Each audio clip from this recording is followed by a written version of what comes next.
Olá amigos, o meu nome é Armando Olaio e o tema do vídeo de hoje é o Egito Antigo, o país e os seus habitantes.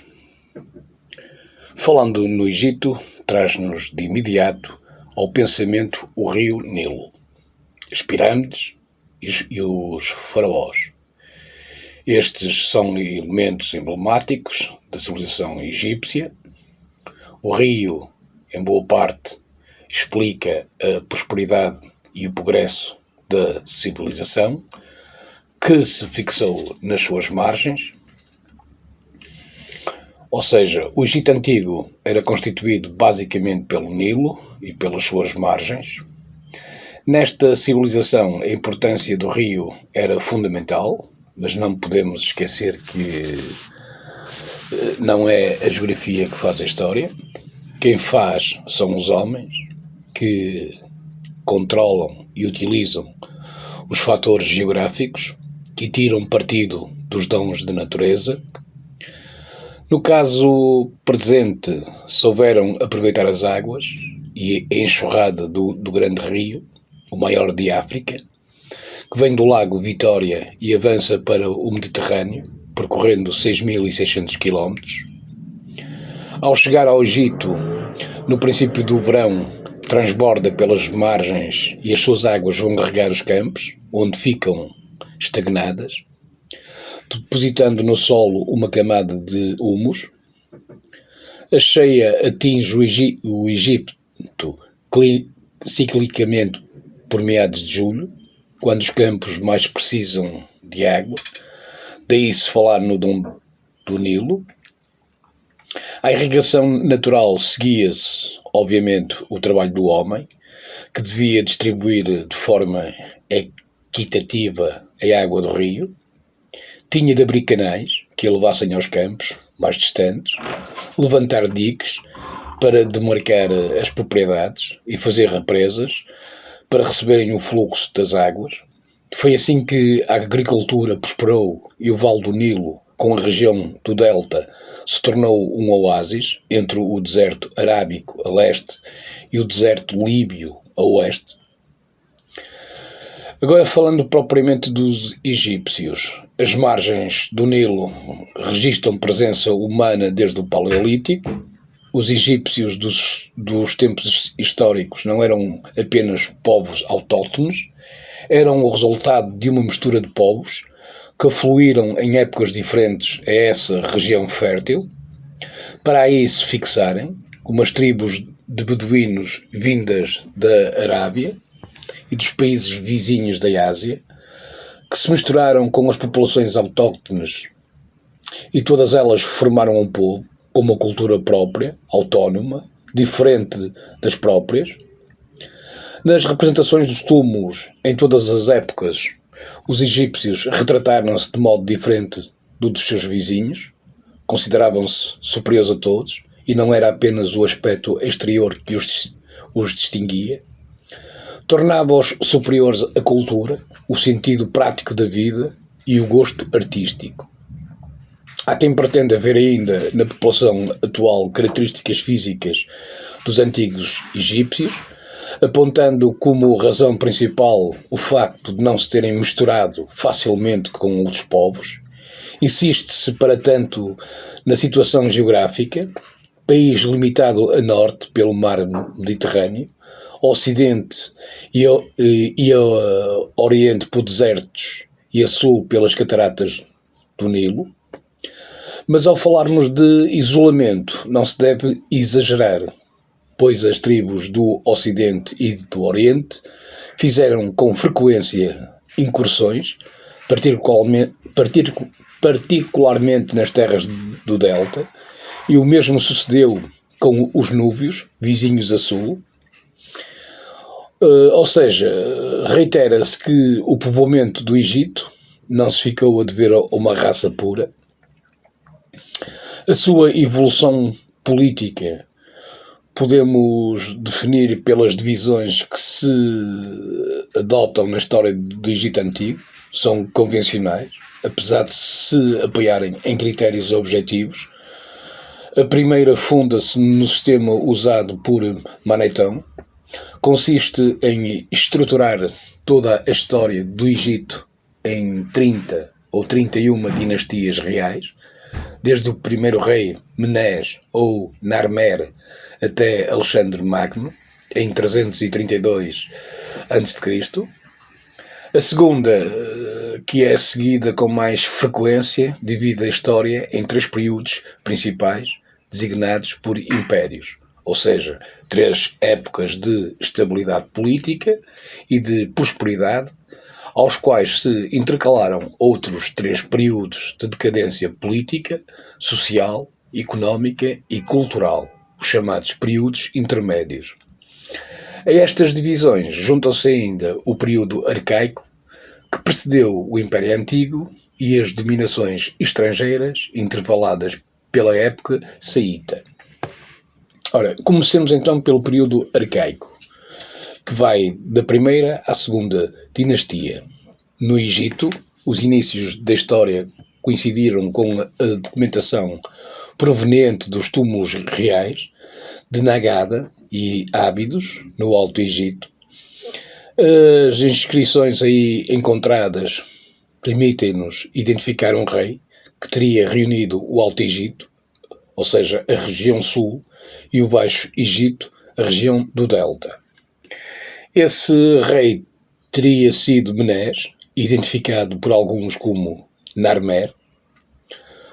Os reis do período arcaico tiveram como capital Tisis, ou Tinis, que deveria estar situada perto de Ábidos. Constituíram apenas 2 dinastias, conhecidas exatamente por Tinitas.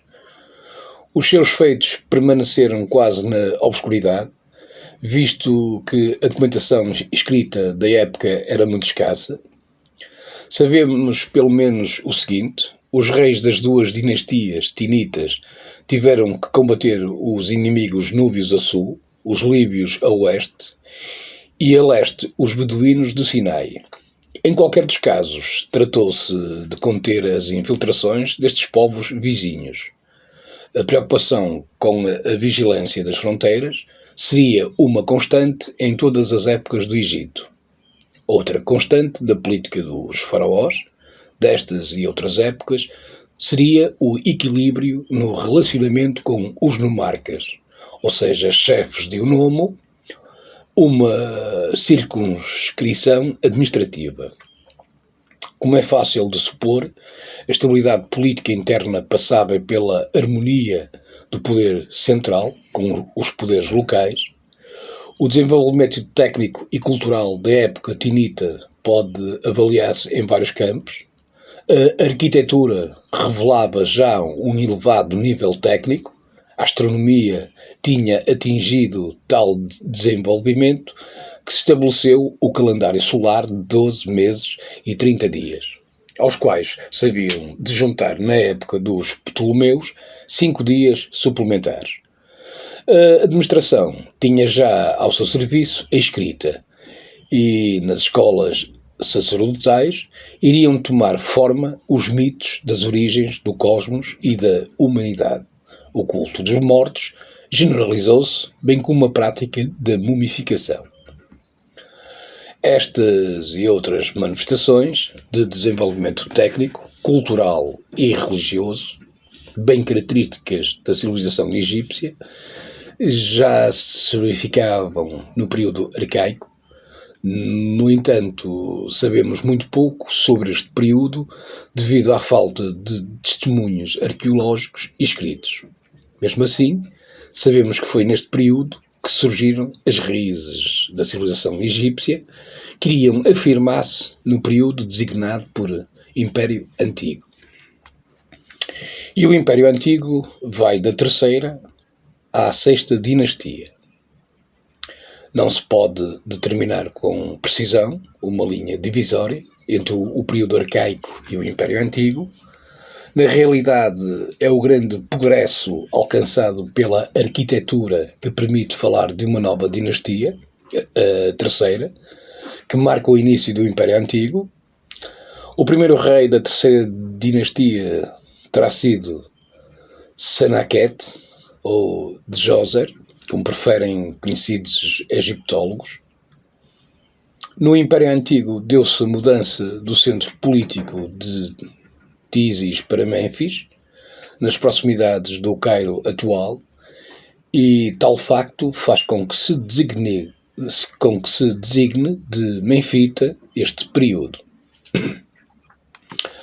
A centralização da administração do país levou o faraó a fazer-se ajudar por um primeiro-ministro, a quem designamos por vizir. Imhotep, vizir de Djoser, ficou famoso como arquiteto. As características fundamentais do Império Antigo são certamente as pirâmides construídas durante a terceira e a quarta dinastia, em Saqqara e Giza. As maiores são sem dúvida as de Giza. Durante a quinta dinastia desenvolveu-se o culto do deus Sol, Ra.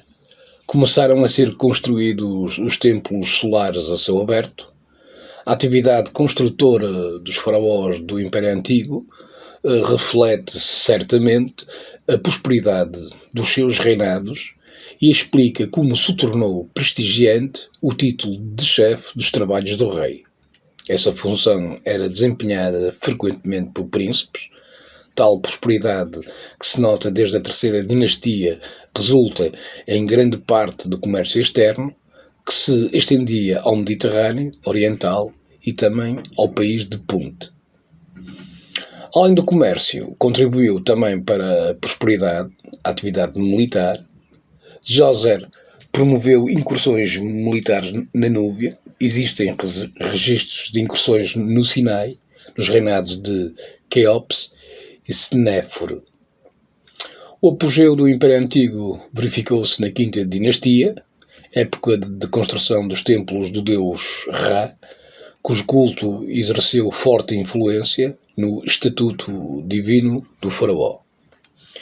Verifica-se também a influência da escola de Heliópolis e os seus sacerdotes na imposição do culto do deus Sol.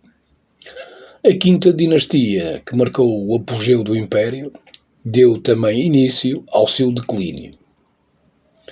De facto, confrontaram-se então as forças de coesão e as forças de destruição, que provocaram a desagregação social e política que iria acentuar-se na sexta dinastia. Os funcionários reais das províncias tornaram-se hereditários e começaram a constituir uma espécie de feudalismo que começou a enfraquecer o poder real. Essa aristocracia hereditária, saída do corpo dos funcionários reais, tornou-se independente e os nomarcas foram-se subtraindo à autoridade do rei. Ficaram conhecidos dessa época dois faraós com o nome de Pepi. Pepi I enviou a Bíbulos navios onde fez gravar o nome da deusa Hathor, mas manteve boas relações com Bíbulos. O mesmo já não se poderá dizer das relações do Egito da época com outras cidades asiáticas que chegaram a atacar o delta. Pepi I teve de enviar o seu general Uni à frente do exército, a fim deste afastar as incursões da Palestina e da Fenícia. O mesmo faraó fez avançar também os seus militares para a Núbia, confiando o comando de tal incursão ao nomarca da ilha de Elefantina. O sucessor de Pepi I foi o seu filho Merenré I, que morreu novo, sucedendo-lhe o seu meio-irmão Pepi II. Durante o seu reinado realizaram-se expedições à Núbia, numa das quais tomou parte o próprio filho. Com o avanço da idade, o faraó foi ficando isolado no seu palácio e os nomarcas foram se tornando senhores independentes, com consequências negativas para a ordem social. Deixaram de fazer chegar os seus tributos ao Tesouro Central e o Egito entrou numa época de crise que se iria prolongar da sétima dinastia à 10ª dinastia, no que ficou conhecido como o primeiro período intermédio, o Império Antigo, que terminava com a morte de Pepe II, ficou conhecido no Egito como uma época de esplendor. O primeiro período intermédio, que vai da 7ª à 10ª dinastia, tem como causa fundamental da crise apontar a decadência do poder central e as usurpações locais do poder. Entrou-se numa generalizada desordem social, com reflexos no trabalho e na produção. A pobreza e a miséria atingiram os mais ricos, o país começou a despovoar-se, os nascimentos a diminuírem e até se verificou o abandono de recém-nascidos. O comércio externo paralisou e por isso deixaram de vir as madeiras do Líbano e os óleos para as práticas funerárias, faltando igualmente o ouro e os produtos para o culto. Houve túmulos reais, violados e roubados, e foram desrespeitados os títulos de propriedade porque se deixou de aceitar a ordem antiga e justiça. Os próprios funcionários foram rejeitados e os seus lugares tomados pelas populações desgovernadas. Numa palavra, foi a desordem que se prolongou até à 10ª dinastia, pois embora os faraós tenham perdido o seu poder, os nomarcas também não conseguiram manter como desejavam. Embora se conheça pouco do que se passou durante a 7ª e 8ª dinastia, sabe-se que no final desta última, o Egito estava dividido entre as partes. O norte, onde dominavam os invasores asiáticos, o centro, que continuava com a capital em Mênfis, e o sul, onde os governadores de Tebas reuniram os nomes à sua volta. O Império Médio, que vai da 11ª dinastia à 12ª. Durante a 11ª dinastia, o país foi reunificado pelos faraós, descendentes dos nomarcas de Tebas. Conhecem-se nesta época 3 faraós com o nome de Mentuhotep, todos eles utilizando o título de rei do Alto e Baixo Egito, prova de que o território se encontrava unificado. Restauraram o poder central e retomaram a política de expansão para a Núbia e para o Sinai, combatendo os nómadas que por diversas fronteiras afluíam ao país. A passagem da 11ª dinastia para a seguinte foi feita por Amenemés, que tinha sido vizir do último rei da 11ª dinastia. Ao tomar o poder, por volta do ano 2000 a.C., já encontrou o Egito em vias de desenvolvimento e durante o seu reinado estabeleceu a capital a 25 km a sul de Mênfis, na atual Liste. A dinastia, iniciada por Amenemés I, foi uma das mais importantes da história do Egito, com elevado nível de economia, e para isso dão testemunho os próprios templos e túmulos construídos então. A riqueza material ficou a dever-se à situação interna do país e também às campanhas militares sistemáticas para a Núbia, devido à riqueza em ouro que possuía. Sesostris III, outro faraó, distinguiu-se também nas campanhas militares para a Núbia e para a Palestina. Considerando a 12ª dinastia na sua globalidade, tem de se reconhecer uma grande importância para a história do Egito. Durante a sua vigência, restaurou-se o poder real, fizeram-se grandes construções, não só de templos e túmulos, mas também de fortificações, tanto a norte como a sul, para a defesa contra inimigos do exterior. Promoveram-se campanhas militares, já referidas, e organizaram-se expedições comerciais para a região de Punt e para Creta. O facto de se encontrarem no Egito da época objetos fenícios, cretenses, mesopotâmicos, leva a pensar que durante o Império Médio houve relações estreitas entre o Egito e o mundo de então, designadamente com as regiões siro-palestinienses e com o Mediterrâneo. A 13ª e 14ª dinastia são menos conhecidas e o último faraó da 14ª dinastia, de nome Neesi, já se considerava vassalo dos Hyksos, que tinham a capital no delta. O segundo período intermédio, já com a presença dos Hyksos, que vai da 13ª à 17ª dinastia. Apesar das fortificações e da vigilância sobre as fronteiras para a defesa dos inimigos do exterior, o Egito não conseguiu evitar as infiltrações dos povos asiáticos como as que ocorreram no fim do Império Médio. Esta época caracterizou-se no Médio Oriente por invasões e instabilidade. Os hititas instalaram-se na Capadócia, os hurritas entre Abur e o Eufrates e os cassitas na Babilónia e Mesopotâmia do Sul. Essas populações, ao deslocarem-se, empurraram para oeste vagas de nómadas semitas que penetraram no Egito e que se fixaram na região do delta. Fortificaram a cidade de Avaris, a noroeste, e estabeleceram aí a sua capital.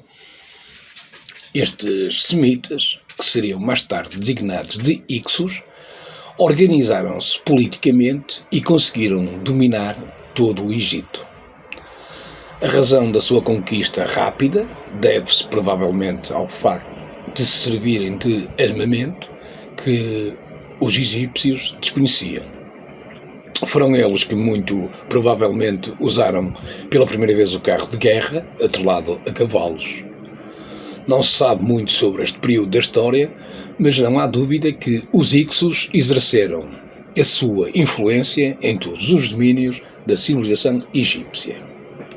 Enquanto tiveram em seu poder o destino do Egito, estabeleceram relações com a Babilónia e Creta e introduziram no país vários novos elementos: novo armamento de bronze, carros de cavalos de origem asiática, novos métodos de fiação e de selagem e ainda instrumentos de música. Os próprios costumes sofreram modificações. O caixão deixou de ser uma espécie de casa retangular para ser substituído por uma caixa antropomórfica, decorada a representar o falecido. Os Hyksos acabariam por ser expulsos do Egito. Esfiados pelo príncipe de Tebas, Camós, os egípcios expulsaram os dominadores estrangeiros do país e depois da Palestina, utilizando o novo armamento que eles próprios tinham introduzido.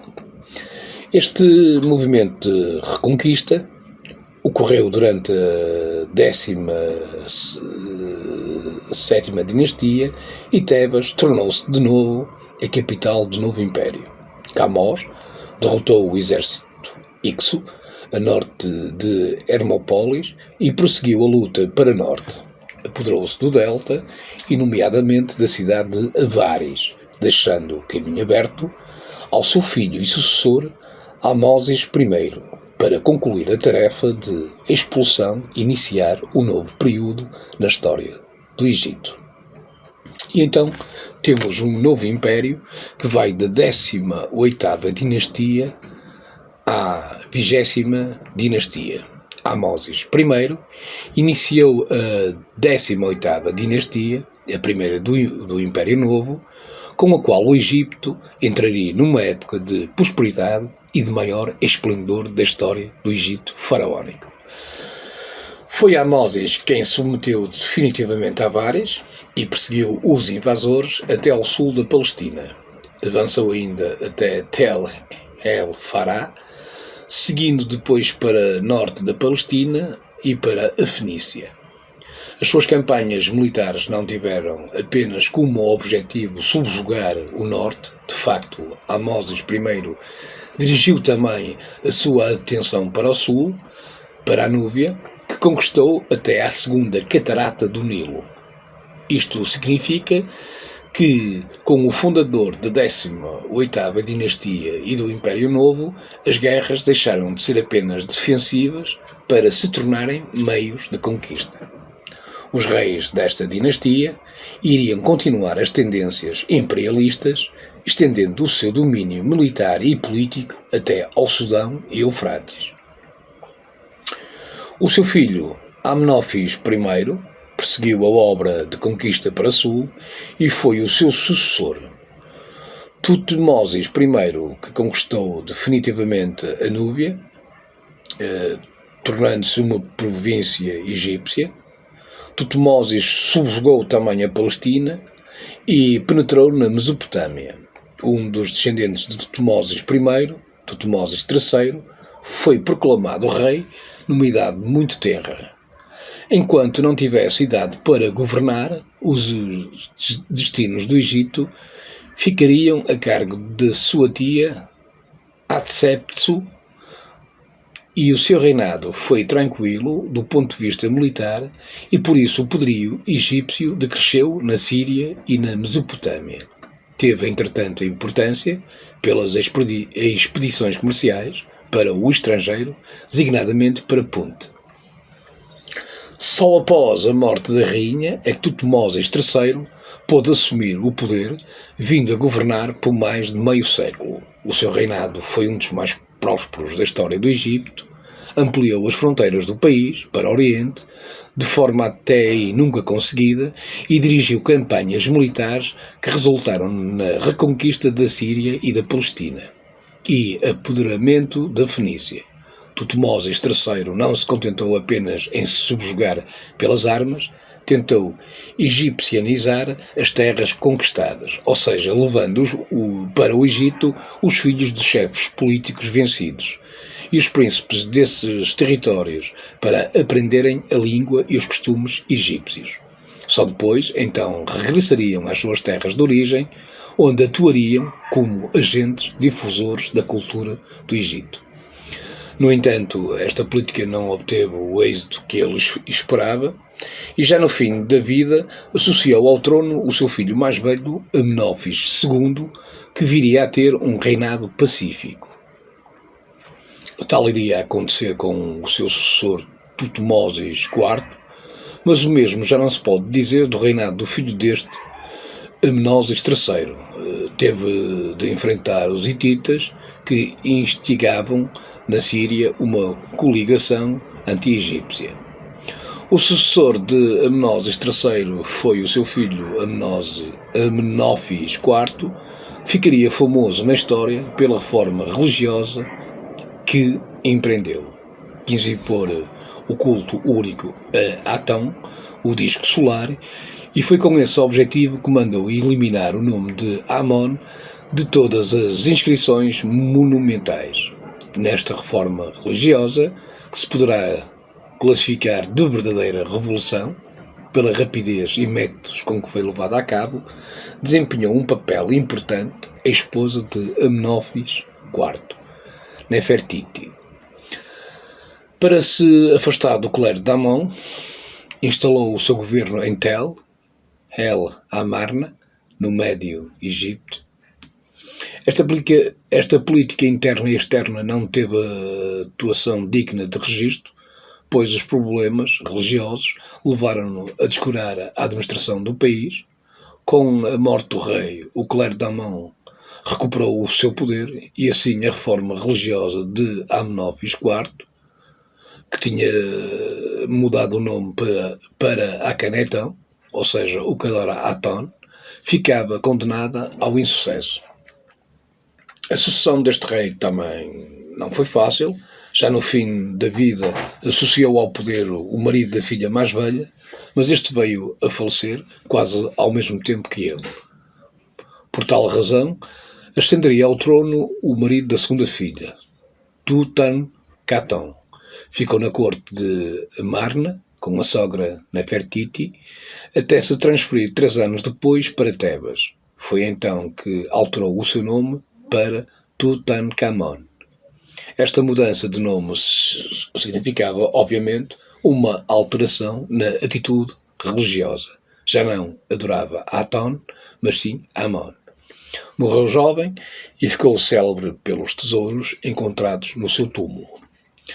De outro faraó de nome Horemheb, que fora general de Amenófis IV, deve referir-se que desempenhou importante atividade militar no sul da Palestina, designou para lhe suceder outro militar, Ramsés I, que subiu ao trono com uma idade avançada, vindo a falecer 2 anos depois.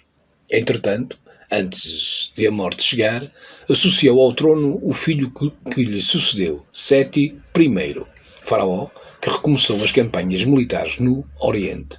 O Egito, porém, já não conseguiu os triunfos, o prestígio e a influência dos tempos de Tutmoses III. O apogeu desta nova dinastia situou-se no reinado seguinte, o de Ramsés II. Realizou-se uma expedição ao Sudão e ficaria célebre por ter ido combater os hititas e os seus poderosos aliados em Kadesh. Tomou Tunip aos hititas, pacificou a Palestina e desenvolveu uma notável atividade política e militar que se deve analisar no contexto histórico da época no Médio Oriente, onde 2 forças se enfrentavam, os assírios e os hititas. A partir de então, tudo se alterou no Médio Oriente. Os assírios, que constituíam uma força já tradicional, apoderaram-se do reinado de Mitanni, que se estabelecera no norte da Mesopotâmia. Após a Batalha de Kadesh, os egípcios e os hititas, perante este inimigo comum, assinavam em 1269 a.C. um tratado de mútuo auxílio e defesa. Tal acordo seria selado com o casamento de Ramsés II com uma princesa hitita. O reinado de Ramsés II foi longo e repleto de êxitos. Quando Mernefta, o seu filho, chega ao poder, também já com idade avançada, como facto importante do seu reinado, deve referir-se à campanha da Líbia e uma campanha militar contra os asiáticos. A partir de Mernefta, começa a notar-se algum declínio no Egito. O seu sucessor, Amenemes, que usurpara o trono, viria a ser destruído, seguindo-se um período de lutas pela sucessão, instalando-se uma autêntica anarquia no país. A 20ª dinastia surgiu quando Sete-Naquete conseguiu, com o apoio do clero de Amon, destronar Yarsu, um sírio que, no meio da confusão política, tinha conseguido ocupar o trono egípcio. O fundador desta dinastia teve um reinado curto, mas evitou lutas pela sucessão ao associar ao trono, enquanto vivia, o seu filho Ramsés III, faraó, que merece ser recordado pela sua atuação como reformador e guerreiro. Vários papéis históricos demonstram que empreendeu reformas no setor da administração e da organização social do país. Encetou também várias guerras com os povos do mar, corsários, inimigos do povo egípcio. Depois de Ramsés III, seguir-se-iam ainda 8 reis, todos com o nome de Ramsés, sobre os quais pouco se sabe, mas o declínio do Egito a partir de Ramsés III é muito grande. A fraqueza do poder real torna-se evidente, avaliar pelas sucessivas revoltas interiores e pela crise social generalizada, conduziria à fome, à miséria por todo o país. Tudo leva a crer que as revoltas populares contaram com o apoio do clero de Amon. Assim sendo, compreende-se que Ramsés XI tivesse destituído o sumo sacerdote de Amon para o fazer substituir por Eritor, um general da sua confiança, e tal nomeação marca praticamente o fim da 20ª dinastia, visto que esta iria fazer a transição para a dinastia seguinte, cujos soberanos seriam sacerdotes de Amon. Com Ramsés XI terminava também o Império Novo, o que é, em muitos aspectos, a época mais brilhante da história do Egito. O terceiro período intermédio, que marca da 21ª dinastia à 24ª. A crise aberta com a morte de Ramsés XI iria avolumar-se progressivamente e o governo do Egito iria passar por mãos de proveniências muito diversas, sacerdotes de Amon, líbios, núbios, assírios e babilónios, a que se seguiriam, após a Renascença, saítas, os persas, macedónios e, por fim, os romanos. O último dos faraós da dinastia ramessita, Ramsés XXI, destituiu o sumo sacerdote de Amon, fazendo-o substituir por Eritor. Este soube aproveitar-se da predileção real, pois além do alto cargo no clero de Amon, tornou-se vizir do sul e ainda vice-rei de Cush. Quando assumiu o poder do Egito, estava já desunido. A norte assumia o poder Sumedes, com a capital em Tanis. No sul, quem detinha o poder real era Eritor, sucedendo o filho Pianki. Trata-se então de dois centros do poder. O filho de Pianki, que foi sumo sacerdote de Amon, tal como o pai e o avô, desposou a filha de Pussenes, primeiro filho de Semendes, unindo assim o poder do Alto e Baixo Egito. Esta dinastia dos sacerdotes de Amon, apesar de ter conseguido uma unificação aparente, não impediu a separação real. Para além da cisão entre Norte e Sul, começava a verificar-se um novo centro de poder no Médio Egito, na região de Heracleópolis. São os mercenários de Meshuesh e os líbios que aí se estabeleceram, prosperaram e alimentavam agora ambições de conquista do próprio trono faraónico. Tal viria a acontecer quando uma família de prestígio conseguiu suplantar os reis sacerdotes e instaurar uma nova dinastia, a 22ª, cerca de 945 a.C. Estes líbios surgiram com uma força armada capaz de governar em regime de ditadura. Mas nem por isso conseguiram a unificação do Egito, o que se explica não só pelas ancestrais tendências separatistas, como também pela fraqueza real dos usurpadores. Estenderam-se pouco a pouco o seu poder até Bubastis, no delta, e o seu chefe, Sheong, tomou o título de rei de todo o Egito. Do delta, partiu a sua expedição para a Palestina. Essa expedição onde ele saqueou o Templo de Jerusalém.